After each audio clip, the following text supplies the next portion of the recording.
Thanks, Dave. Well, now to a first-of-its-kind report digging into race. In the legal process, results show a defined disparity. Our Ann Emerson is working for you, sifting through the information and hearing straight from the solicitor. Ann?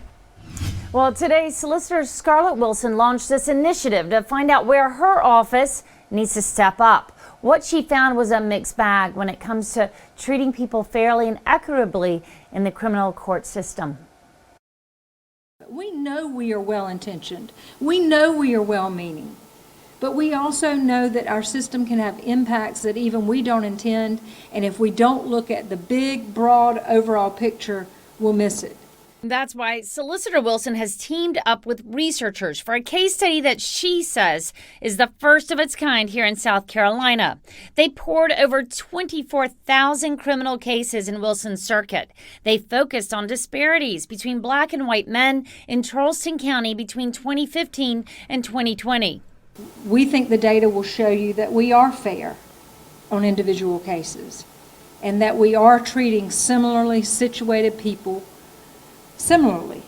And that's what the public wants. They want their prosecutors to be fair. But Wilson says it can't stop there. This is just the initial stage. The report also discovered that it took prosecutors an average of over 6 weeks longer for black males to have a case dismissed compared to white males. As good as our intentions may be, and as well-meaning as my prosecutors are, we have to recognize that the criminal justice system can have an outsized impact on communities of color.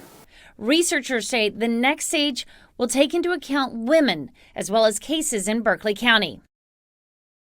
And this is also an effort, Solicitor Wilson says, to be transparent with the public. She hopes to have a dashboard up that will help the public see this research in order to broaden the conversation. Charleston Clark tells us where the state ranks in the relationship between the victims and their abusers.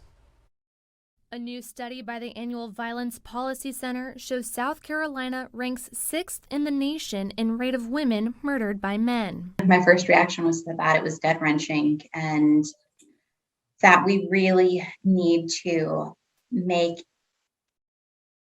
we need to use our voice, and we need to make the community know that this is a true public health crisis. Nationwide, 1,795 females were murdered by men.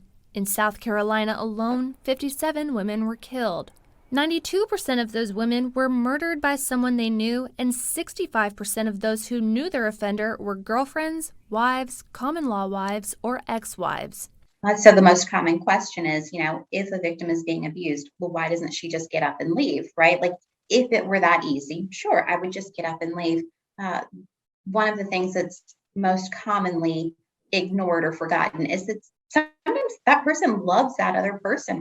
The CEO of My Sister's House in North Charleston says there are ways to mitigate domestic violence situations, starting with the community's awareness.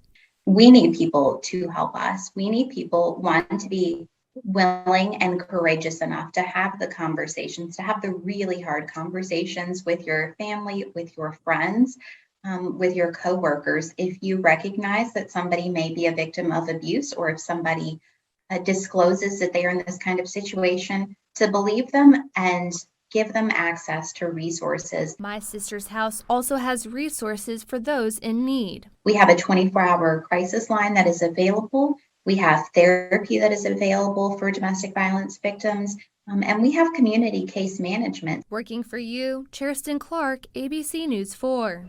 Domestic Violence Awareness Month begins October 1st. If you or someone you know needs help, call My Sister's House 24/7 crisis hotline at 800-273-HOPE.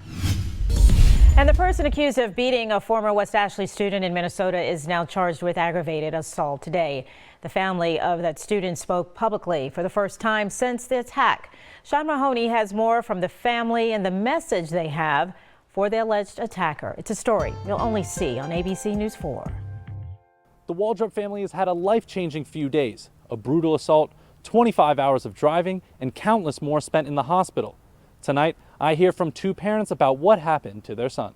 Since dropping off their son Chad at college, Annette and Jimmy Waldrop were always checking in. Always those parents that we would, if I didn't call, he didn't call, It was usually both of us would call every day. Yeah. You know, every day we got a text, a call, or a FaceTime. But it was a phone call they received that changed their lives. You expect a lot of things, but you don't expect that phone call. No. Chad was assaulted in Minnesota, where he was a swimmer at St. Cloud University. That thought of him being so far away was just shocking that I couldn't run up there to him. St. Cloud police received a report about fighting outside a home on September 18th. The parents say witnesses told them there was a domestic dispute between the attacker and his girlfriend. They say Chad tried to help but was severely beaten during the encounter.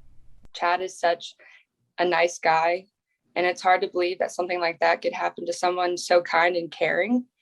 And he's truly one of the most genuine people that I know. 20-year-old Isaiah Marcel Gomez Oropeza was arrested last night on possible cause for the felony assault. He's also a student athlete at St. Cloud on the wrestling team. The university posted this message stating that the student athlete was suspended, but the parents want more. I want to see him in jail. I want to see him serving time. I don't want him taking this lightly, because it wasn't something lightly. It could have went so much worse, and thank God it didn't. Chad is back home for the first time since facial reconstruction surgery, but it will be a long road to recovery for Chad and his family. I just want him to be out of pain. I want the pain to go away. That's been the hardest. As a parent, you just want the pain to go away. Mm-hmm. And seeing him cry and in pain, it's hard. Chad's recovery time from this most recent surgery is 6 to 8 weeks, and he possibly won't be fully healed until next summer.